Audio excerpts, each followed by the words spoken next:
Welcome back, I'm the Watch Nerd. On today's video, we're going to be talking about Omega. So the Omega Speedmaster is probably the most iconic watch. It's worn by, of course, Vice President Biden, we see now, but it's worn by, Neil Armstrong. It's NASA's official watch. It really is such a prevalent watch in culture. I think it's still one of the best deals on the market if you want a steel sports watch. It's very, very affordable in its category. Compared to other offerings, for the chronograph. The biggest competitor might be a Daytona, and that's quadruple, right? Like it's a crazy amount more, not quadruple, but it's a lot. So the Omega Speedmaster Reduced is what we're going to be talking about today. They actually got rid of the Reduced line, and it ran from 88 and up. But the Reduced line is something, it's unique. Because the Omega Speedmaster is famous for having a, almost like Patek movement, that it's very famous for that. And it is just, it's very interesting the way they did that. And we'll take a closer look when we do flip it around. So before I do that, I still want to mention the Chanel enamel chain giveaway. All we have to do is reach 1,000 subscribers, and I know you can do it because only about 11% of you are subscribed out there. So please do subscribe. And then Diamonds and Beyond USA has to reach 1,000 followers. If we reach both of that, just follow the 4 steps in the description. I can check, and then it will be random, and I'll send it to one of you. It doesn't matter where you are in the world. It's a random chance to win the Chanel enamel chain sterling silver. Without further ado, let's flip it around and head into this watch. Now, flipping ourselves around, the first thing you'll notice is its size and how, compact it actually is. And we'll talk about that crown because that crown is actually pushed in. So it is 38 millimeters. That's what I measured in. That's what a lot of people say, but Omega actually proudly pronounces it's 39. To me, it's 38, so we're gonna call it 38. Now, this doesn't look tremendously small, right? But if we put in the actual, this is pre-moon, but it is the traditional size. It is a bit smaller, as you can see here.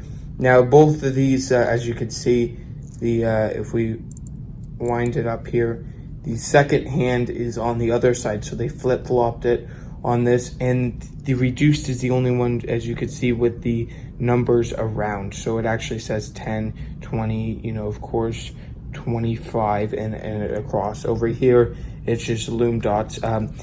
This one is only manual wind, but this is not a comparison. I just wanted to show you the size comparison to the traditional. But typically all the traditional in their rawest, purest form are hand winding movements. Great movement, chronograph movements, but they are hand winding. On the other hand, the Reduced line is automatic. It also comes on this is factory metal strap 5-link Jubilee Est style. It's very strong, but there's a lot of faults with this. This is actually one of my least favorite straps, I should say, bands that they actually produced ever at Omega. And if you like it, it's great because it is something that you could switch out and everything. As you can see, it's just pressed on there, and it is a press clasp right there. So it really, really shows, sadly, it's a factor of its time, but of course, you can always flip for this something else, maybe a leather, maybe something else. It's just very nice, but it is push-pull pin on the bracelet. But let's take a look at the actual watch itself. Now, as you can see down here, of course, we have the Speedmaster logo with the seahorse there, and then we have Omega. So this one's going to go for service. As you can tell, the chronograph movement is 1 second off. All it has to be tweaked, and we're going to put that in very soon. This is a great watch just because, yes, okay, it's not the truest form of the Omega Speedmaster because it is not, of course, only manual wind, and you don't get to hear it, that pronounced, but you still hear it. The automatic works actually makes a practical sense. And if you're wearing it, you don't want to wind. Well, some people don't want the hassle of winding, and they have a little smaller wrist. So I would actually recommend this over the original. If you have a smaller wrist and you don't mind that you get it automatic, some people consider it a benefit. then 100% do this. As you can see, the tachymeter bezel is all, the same aluminum bezel inserts. Chronograph, as you can see, the pushers are more pronounced, but the crown, because the movement is small and it had to be pushed in the crown.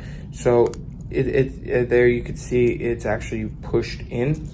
On the traditional Omega Speedmaster, the crown is out more, as you can see. But as we said, it is automatic, so it's not as prevalent for the hand winding. But still, it's still out enough where you can use it as a practical use.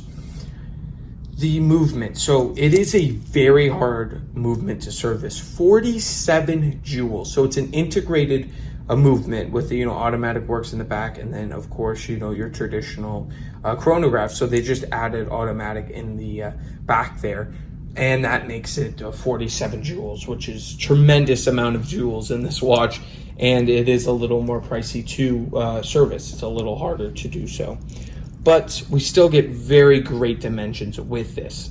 We are getting 44.2 on the lug to lug is my measurement.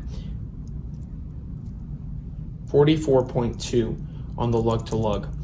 20 mil lug, so very easy to swap out if you have a leather and NATO. I guess you could get away with it, but more like leather I would have on this one. And the diameter is 38. After doing that, I'm gonna actually bring you in closer to look at these subdials here. So these are, as you can see, they're actually pushed in, these subdials, and they had to do that in order to achieve the smaller size and the movement. Actually, it's better they had to push it in because the hands would have hit it, of course, and by doing that it gives more of a layered feel. I kind of like that. Some people might not, but I like that. Of course, we still have domage on that Hesalite crystal. Very, very nice, acrylic. Really, I like acrylic because you can buff it out easier. Sapphire is nice, but I like to keep it more traditional with the Omega Speedmaster line. Really, really gorgeous, gorgeous piece. I would love to know your opinions in the comments, but before I let you go, I want you to see these chronograph movement right here. So push it in and there it takes off. So it's very, very smooth. It's nice. It's a nice, just a nice watch all together. So it's just very, very nice.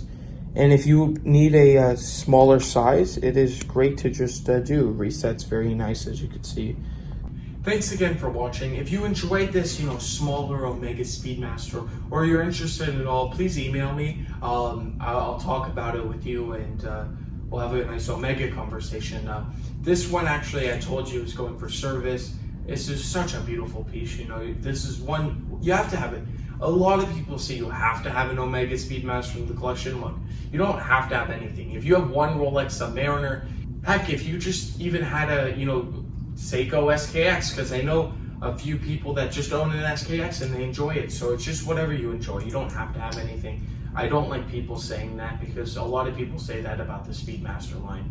But if you're looking for a stainless steel watch for a great deal, the Omega Speedmaster Reduced line is a great way to go. There are some faults in the bracelet, as we talked about with that push-pull pin, but it's still very amazing. So thank you all for watching. Follow those things for the Chanel giveaway because, man, I do want to get that out to one of you, and I would love you to sign up for that. Thanks, and I'll catch you in the next one.